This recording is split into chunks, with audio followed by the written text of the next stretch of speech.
जो शासन तंत्र की बात कही गई ना, पहले उठाई गई, मोदी जी सावधान, रंगखुदैया वाली बात छोड़िए।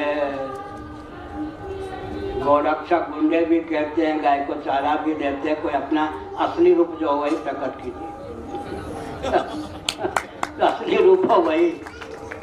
गोरक्षक अगर गुंडे हैं तो कहते रहिए, लोग समझ जाएंगे कि आप गोहत्या के समर्थक हैं। अगर गाय को चारा देते हैं आप तो गोभक्त के रूप में अपने, ये दोहरी नीति नहीं चलेगी। आप बड़े चतुर हैं। क्या ईवीएम हट जाएगी तो असली रूप आ जाएगा? हाँ, ईवीएम हट जाएगी तो असली रूप आ जाएगा। आ जाएगा। हाँ। इसलिए ये नेता हो, छद्म रूप अब ज्यादा से नहीं टिकेगा। नहीं टिकेगा महाराज जी। छद्म रूप कोई भी हो, अरे बाबाओं में हम भी हों, अगर छद्म रूप है तो ज्यादा दिन नहीं टिकेगा। उगरे अंत न हो निवाहु काल ने रावण राम। इसलिए दुरंगी छोड़ एक रंगी हो जा, सरासर मोम या पत्थर हो जा।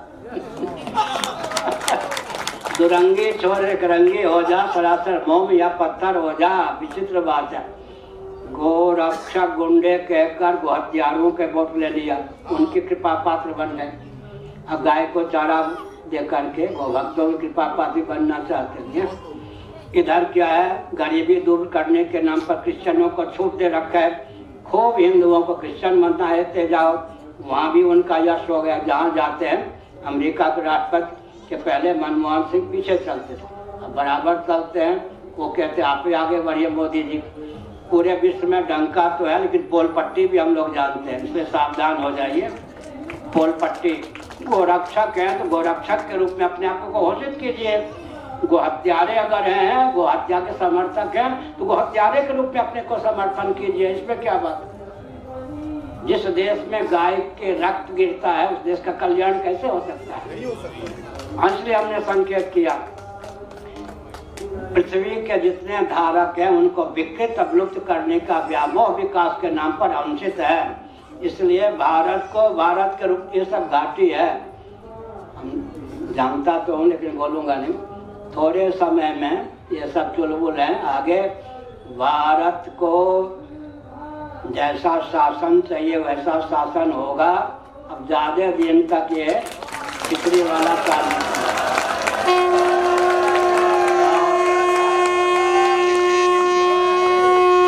शंकराचार्य का दायित्व है शासकों पर शासन करना।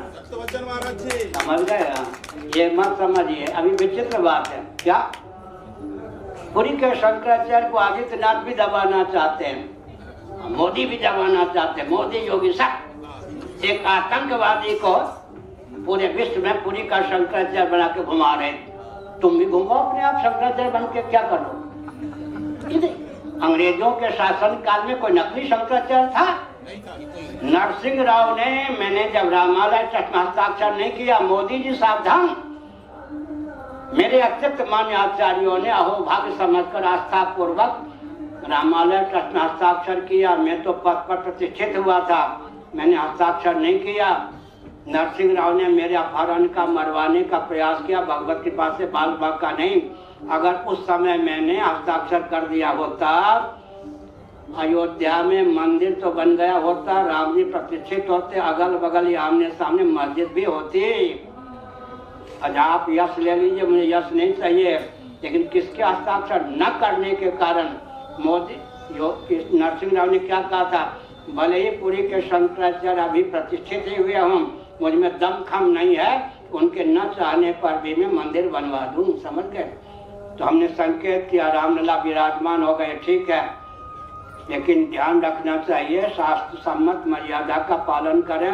एक हमने संकेत कैसा, नेहरू जी से अब तक एक व्यामोह है, धर्माचार्य के पद पर प्रतिष्ठित व्यक्ति हमारे किंकर होकर काम करें। इंद्र में भी वो क्षमता नहीं हमको किंकर बना देता।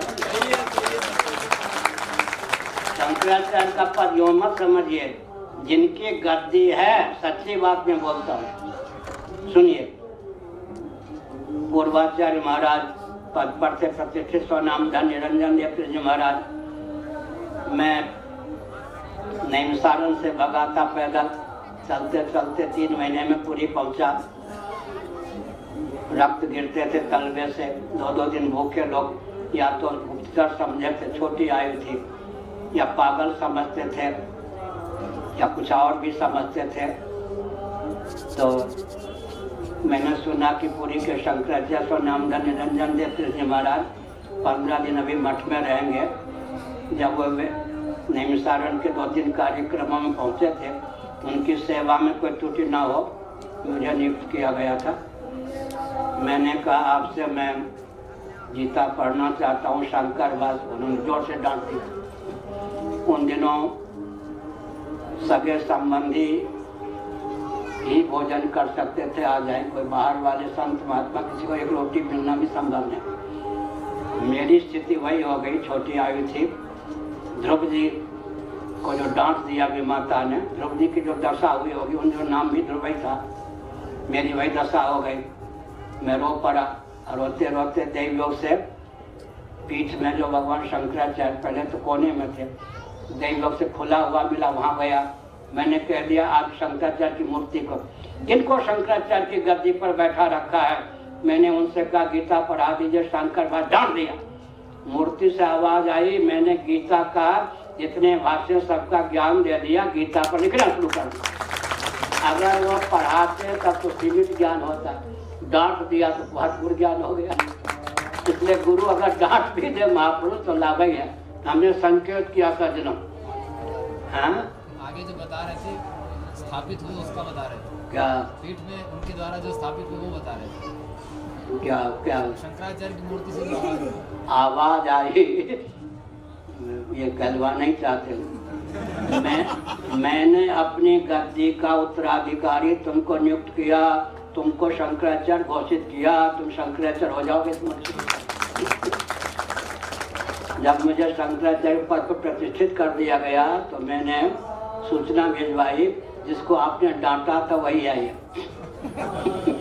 तो महाराज मुस्कुराए, जिसको आपने डांटा था। फिर कहा है 3 दिन उसको हो गया, भगाओ उसको, नहीं भगता है तो डंडा मारो। 3 दिनों से मठ में पड़ा है। भोजन तो मैं बाहर क्षेत्र में मांग के करता। अपमान भी सम्मान हो गया या नहीं? इसलिए हमने संकेत किया। क्या संकेत किया? संकेत यह किया कि जिनकी गद्दी है उन्हीं की कृपा से हम लोग बैठे हैं। इस पर कोई भी प्रधानमंत्री हो, राष्ट्रपति हो, राज्यपाल हो, ये मत समझें कि प्रामाणिक आचार्य को दास बना लेंगे, संभव नहीं। इसलिए 50,124 वर्षों की गुरु परंपरा इस कल्पना हमारी। श्रीमन नारायण से गुरु परंपरा चलती है। श्रीमन नारायण से गुरु परंपरा चलती है। भगवान शंकराचार्य 10वें स्थान पर, शंकराचार्य के बाद में 145वें स्थान पर, 155वां स्थान श्रीमन नारायण से गुरु परंपरा में है मेरा। वर्ष 1,97,29,49,124 वर्षों की गुरु परंपरा को 1 अरब मोदी योगी फूक मार के उड़ा दे, संभव नहीं है। ये कल्पना मत कीजिए, अभी हुआ या नहीं? एक आतंकवादी को शंकराचार्य बना के घुमाया गया मुझे दबाने के लिए। 1 अरब आतंकवादी को शंकराचार्य बना के घुमाओ, हमको दबा नहीं सकते, इसलिए दब जाओगे। संभल के चलो, फूक फूक के मोदी योगी चलिए। शंकराचार्य की गद्दी को बिठाने का, शंकराचार्य धर्माचार्य के रूप में भी स्वयं ख्याति प्राप्त करने का व्यामोह छोड़िए। दोनों मेरे पास आने वाले हैं, दोनों के प्रति अपनत्व है, लेकिन अपनी सीमा में ही रहे। गंगा बहुत अच्छी है, लेकिन गंगा की धार अगर बस्ती को डुबाने लगे तो बांध बांधने की जरूरत होती है क्या? इसलिए बहुत ऊंची बात है। हमने संकेत किया, कोई भी अगर शासक है किसी पद पर, अगर वो चाहता है कि शंकराचार्य दासानुदास बन जाए, व्यासपीठ को दबाने की क्षमता नहीं। हम स्वतः अनुशासित हैं, अनुशासन हम पर नहीं और दब के रहने वाले हम नहीं हैं। इसलिए आप क्या, पूरे देश का शोधन होने वाला है और फिर वही मार्ग होगा जिस मार्ग से देश का उत्कर्ष होगा, विश्व का उत्कर्ष होगा। ये सब राजनीति का बवाल, ये सब शासन की पद्धति 3.5 वर्ष की प्रतीक्षा कीजिए। हर हर महादेव।